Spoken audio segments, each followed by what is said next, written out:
lesson, we're going to talk about the principle of concentration. In my estimation, the ability to focus and to concentrate single-mindedly on one thing at a time are the two key qualities of success. The lack of focus and the lack of concentration explain more failures than perhaps any other two single principles in the field of success and business. Every great human achievement is the result of single-minded concentration. Nothing great was ever accomplished except by sustained, concerted energy focused on a single point. One of the most important military principles is the principle of mass and concentration, bringing all your powers to bear on a single point and carrying it overwhelmingly. You see, the natural tendency in life is always to do what is fun and easy rather than what is hard and necessary. Few activities require greater self-discipline than picking your most important task and sticking to it without diversion or distraction. And then the rewards, concentrated, directed activity is a source of energy and enthusiasm. When you're working on something single-mindedly, without diversion or distraction, on something that's important to you, the more you work on it, the harder you work, the more progress you make, the more excited, the more energetic, and the more enthusiastic you feel. And when you finish the task completion generates a feeling of competence, mastery, and self-esteem. And this is critical to understand, because remember, our true feeling of self-esteem only comes from a feeling of competence. And competence requires that we complete a task. And it also requires that we complete important tasks. And all important tasks tend to be difficult and require tremendous discipline to force ourselves to finish the few final steps that give us that winning feeling, that excitement of having crossed a critical finish line. Your personal effectiveness will be determined by your ability to manage your time to its greatest detailed plans for their accomplishment. We said a little bit earlier, under the principle of purpose, that you must have clear goals in order to focus your energies and concentrate your talents. And you must have detailed plans in order to work step by step, accomplishing the activities that take you to your goal. The next step is to set priorities on your activities. Use the 80-20 rule, the Pareto principle that we talked about earlier, that 80% of the value of what you do comes from 20% of what you do, that any list of 10 things that you have to accomplish to achieve a goal, 2 of those 10 things will be worth more than all the others put together. Always pick the most valuable use of your time. Always ask yourself, what is the most valuable use of my time right now? This is the key question for time management. This is the question that you must ask and answer over and over again, day after day, week after week. What is the most valuable use of your time right now? What is the most valuable use of your time right now? And always stay with the task that is the most valuable use of your time, because anything other than the most valuable use of your time is, relatively speaking, a waste of your time and a waste of your life. There's always enough time to do the important things, although there is never enough time to do everything that needs to be done. So focus on those few areas where excellent performance can make an extraordinary difference. Focus on the vital few versus the trivial many. Focus where you can really make a difference with your efforts. Focus on your areas of greatest personal strengths. One of the qualities of all leaders is that they pick the areas of greatest personal strength, and they only take jobs and accept responsibilities where they have the ability and the interest to do an outstanding job. So focus on those areas where you have unique strengths and abilities and delegate everything else to others. Do more of the things that you're better at. Always focus on strengths. Focus on the strengths in the situation, the strengths in other people, the strengths within your own talents and abilities. Concentrate your resources on the key areas where outstanding results are possible. Continually refer back to the 80-20 rule. What is the most valuable use of my time? What are my key result areas? What are my vital output areas? Always focus your talents where you can make a difference. Concentrate always on results, not activities. All peak performers are results-oriented. Ask yourself, why am I on the payroll? What specific measurable results are expected of me? What specific measurable results are expected of me? Ask yourself, what one thing could I do that if I did really well would be more important to my career than everything else put together? And then focus single-mindedly on doing that one thing. Never do things of secondary importance while there are things of primary importance left undone. Remember, effective people do first things first, and they do things one at a time. Now, it's interesting. One of the major reasons for failure in life is that people do not discipline themselves to do what is most important and to do one thing at a time. So they try to do several things at once. They do nothing to any degree of quality, and they very seldom finish. Once you have selected your highest payoff activity, begin it immediately and stay with it until it is 100% complete. What we find is that if you pick up a task and put it down without finishing it, and then come back and pick it up and put it down without finishing it, come back and pick it up, and so on, that you can spend 500% of the time necessary on any task by continually coming back and picking it up and beginning again. Because each time you pick it up, you have to review and find out where you were when you left it. So stay with your tasks till they're 100% complete. Not 95%, not 98%, but 100% complete. Test yourself, challenge yourself to stay at it until it's finished completely. A major demotivator and time waster is coming back and picking up that task over and over. So discipline yourself to work with single-minded concentration on those key tasks that can really make a difference. Alec McKenzie recommends the policy of single handling, which means that once you pick up any task, stay with it till it's finished. Organize your tasks, put them in order of priority, and then once you've picked up a piece of stationery or piece of correspondence, a letter, or any task at all, stay with it until it's done. The inability to concentrate on important tasks is a major reason for failure, because all important tasks are difficult, and all unimportant tasks tend to be easy. So be very alert. A recent time management exercise that I heard about, the instructor had everybody in the room list on two sides of a piece of paper. On the right-hand side of a piece of paper with a line down the center, list all of the things that are very hard to do in their work. On the other side of the paper, write all of the things that are fun to do. And then he asked each person in the group which list contains the items, the accomplishment of which would make the greatest amount of progress in the success of your company. And they found that all of the things that would make a major contribution were on the list under the hard things to do. All the fun things, all the easy things, all the enjoyable things seldom make any kind of a contribution. Every time you stay at a key job until it is finished, you feel like a winner. You get a burst of energy, satisfaction, and self-esteem. So practice single-handling your tasks. Once you put them up, don't put them down until you're finished. Everybody knows what the most valuable use of their time is. Here are some key points with regard to concentration. Number one, the ability to concentrate single-mindedly is vital to success. Its absence is a major reason for failure. And the self-discipline to develop the habit of concentrating single-mindedly on one thing at a time is something that you must develop if you wish to be successful. Number two, concentrate on your key result areas. Remember, there is never enough time to do everything that you have to do, but there's always enough time to do the important things. So concentrate on the output areas where you can really make a difference by bringing your talents and your energies to bear, like a magnifying glass concentrating its heat intensely in a particular spot. An important point with regard to concentration is this, is that concentration is not the same as a magnifying glass, in that a magnifying glass stays on one spot. Concentration is staying along one line in the direction toward one target without deviation. Number three, always set priorities on your task. Use the 80-20 rule and concentrate on the most valuable use of your time. Number four, think on paper. Plan every day in advance. Work from a list. All top time managers use a list. In fact, if you're not using a list now, you can increase your productivity by 25% by using a list starting today. The best time to make a list is at the end of the previous day. Before you finish for the day, take everything that you have yet to do from that day and everything you have to do tomorrow and put together your list for the next day. If you make your list the day before, your subconscious can work on that list while you sleep. And very often in the morning, you'll have insights and ideas on how to accomplish those goals and objectives. One other point is that if you don't make a list, you'll always be tending to fool around with the irrelevant tasks, and you'll always be sidetracked by every interruption that comes along. So always work from a list. Anything that you have to do, write on that list, and if it's not on the list, don't do it. Number five, develop a sense of urgency and a compulsion to closure. Work fast. One of the rarest single qualities in business and industry is a sense of urgency. Less than 2% of people have it. In fact, a recent survey among the 106 chief executive officers, where they were given 26 qualities to evaluate. And the question was, which of these qualities would most rapidly put a young executive onto the fast track to promotion in your company? And the executives were almost unanimous in selecting 2 of the 26 points. So the first point was the ability to separate the relevant from the irrelevant, the ability to set priorities and choose what is more important over what is less important.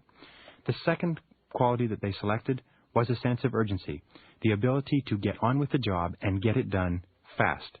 You see, if you develop a reputation for speed and dependability, if you work fast and you get the job done when it's given to you, you'll be given more jobs to do, of greater responsibility, with greater pay and greater opportunity for advancement.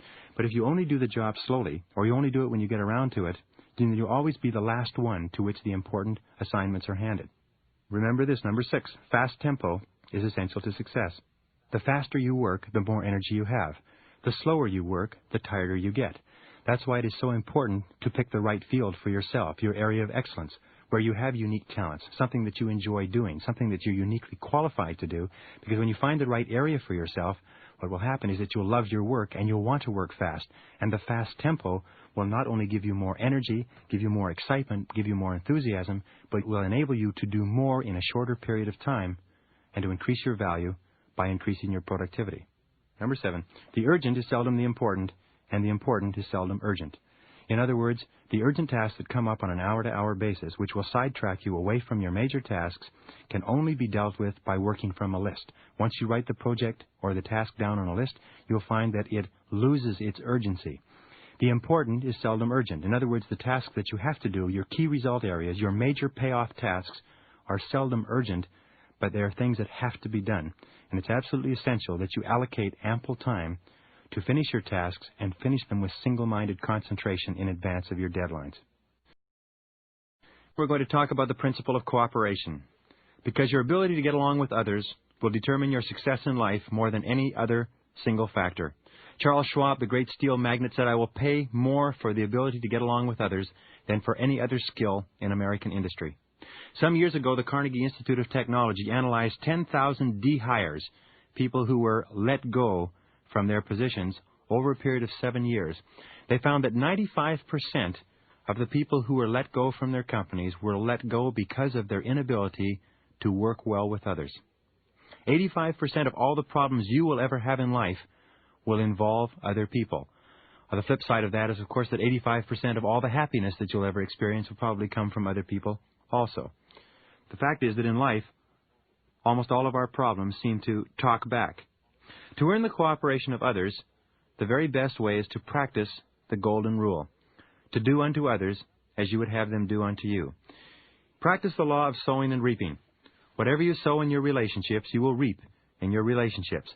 If you want people to be cooperative with you, you must be cooperative with them. Treat everyone with courtesy, kindness, and patience. Remember, every person you meet is carrying a heavy load.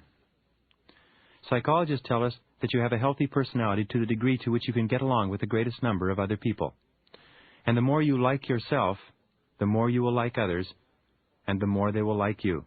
If you practice self-discipline and have a clear sense of purpose, if you are good at what you do and accept complete responsibility for your actions, if you strive to serve others with what they want and concentrate on your highest payoff activities, you will tend to be a positive, self-confident individual, and you will have no trouble getting along with others.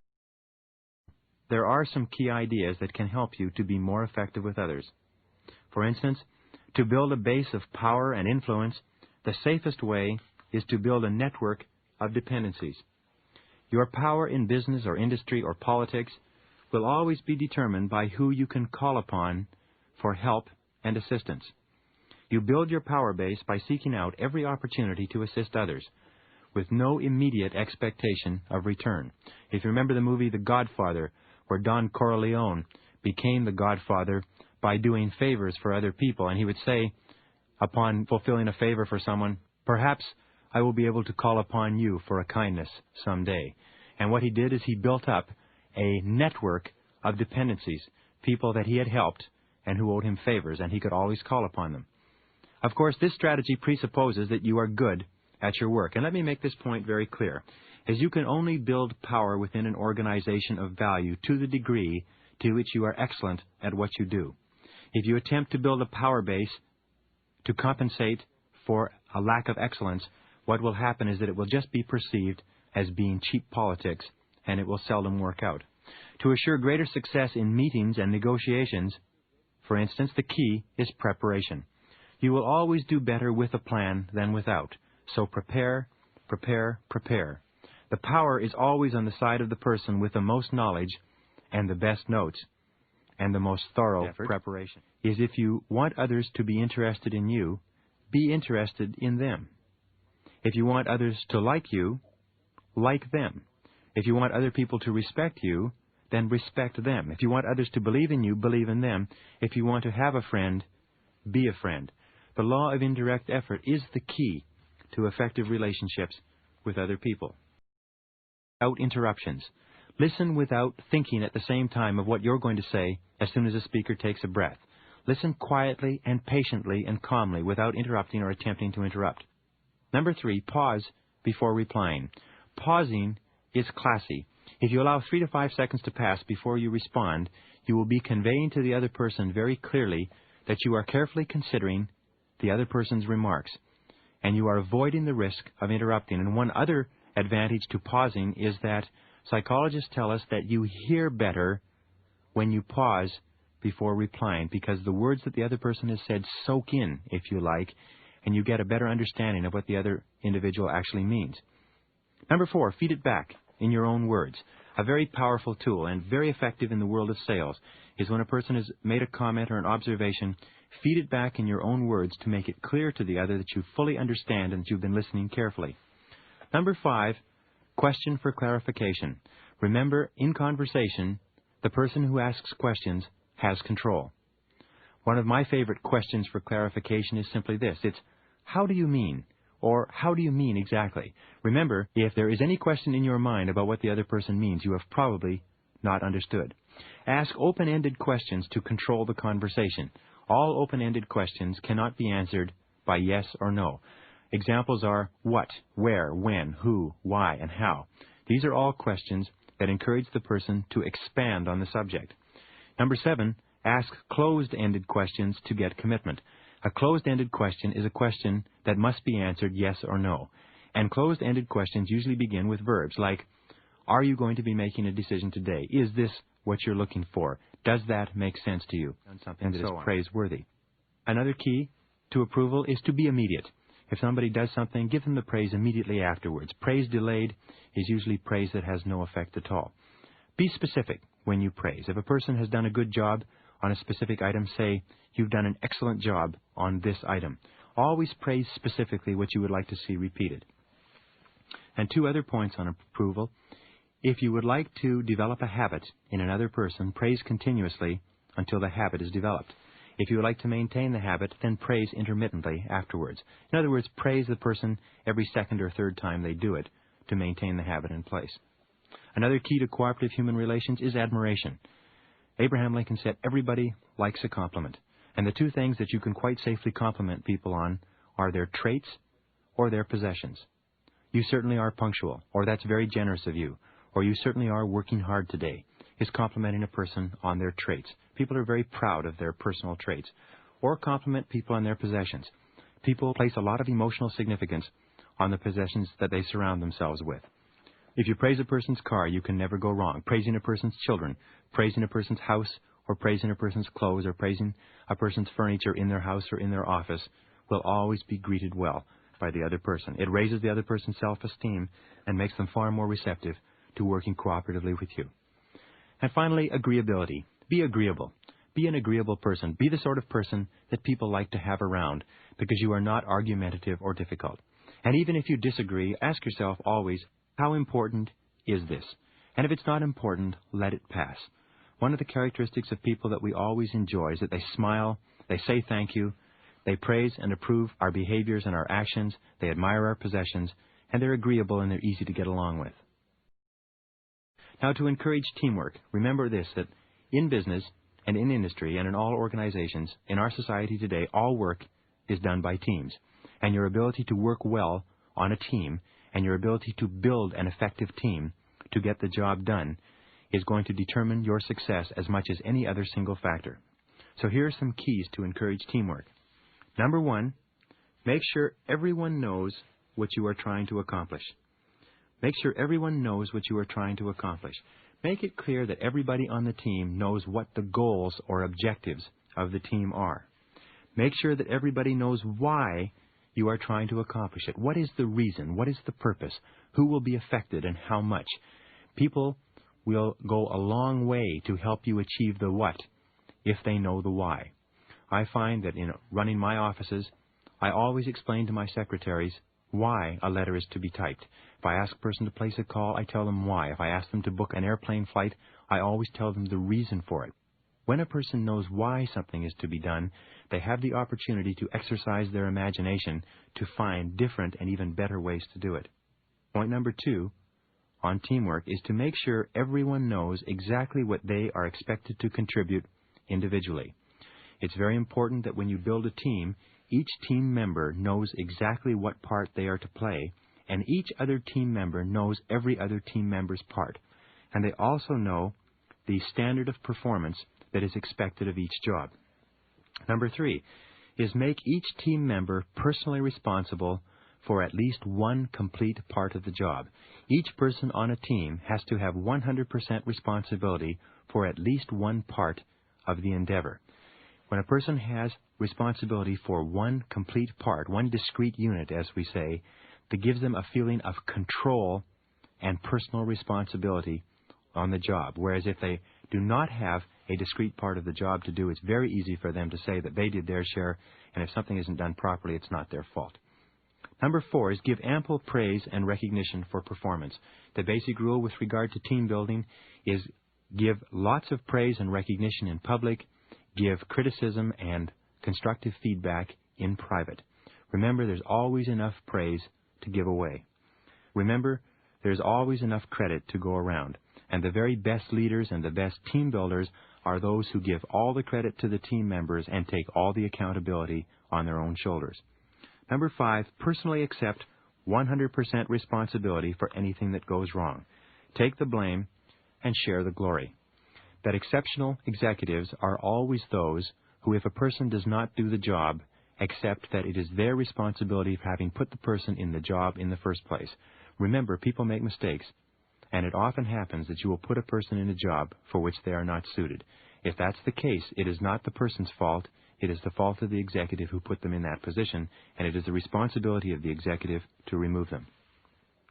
Number 6, never criticize, condemn, or complain. It lowers morale and robs people of self-esteem.